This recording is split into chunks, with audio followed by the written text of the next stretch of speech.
तर मंत्री छगन भुजबळांच्या नागपूरमधील ओबीसी मेळाव्यातून शरद पवारांवर त्यांनी हल्लाबोल केला। अंतर्वालीत हल्ल्यावेळी रात्रीतून बैठका झाल्या, त्यात पवारांचे आमदार होते असं छगन भुजबळ यांनी म्हटलंय। सकाळी गच्चीवर दगड ठेवले, पोलीस आल्यावर मारा झाला असं छगन भुजबळांनी दावा केलाय। वर्षभरापूर्वीच्या सर्वपक्षीय बैठकीत पवार का आले नव्हते असा सवाल देखील भुजबळांनी केला। पवारांना भेटून बैठकीला का आले नाहीत हे विचारल्याचं देखील भुजबळांनी सांगितलं। रात्रीतून मीटिंग झाल्या, त्याच्यामध्ये काही आमदार होते। होय, पवार साहेबांचे आमदार होते, मी नावं सुद्धा घेतली।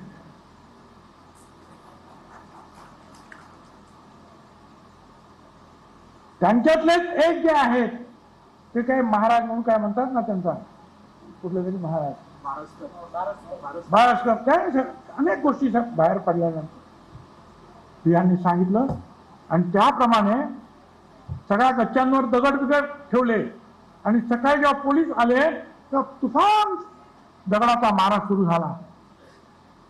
पोलीस पळत होते, घरामध्ये आश्रय घ्यायला, घरातून लाथा घालून त्यांना बाहेर काढले, परत बाहेर चोपायचे।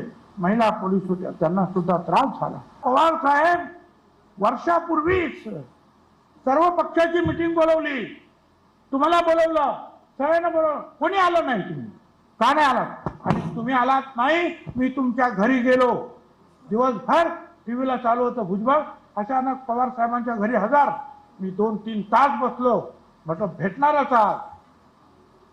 आणि मग त्यांना विचारलं, तुम्ही राज्याचे नेते आहात, देशाचे तर आहात, राज्याचे तर आहातच ना?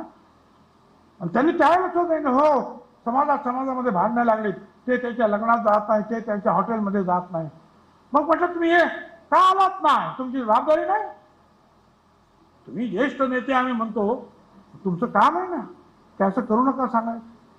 तुम्ही मिटिंगला येत नाही आणि आता म्हणतात भुजबळ आणि तुम्ही जे आहे मिटिंग घेऊन सोडाल, तेव्हा तुम्ही आलात नाही आणि आता आमचं वाटोळ झाल्यानंतर तुम्ही आमचं म्हणताय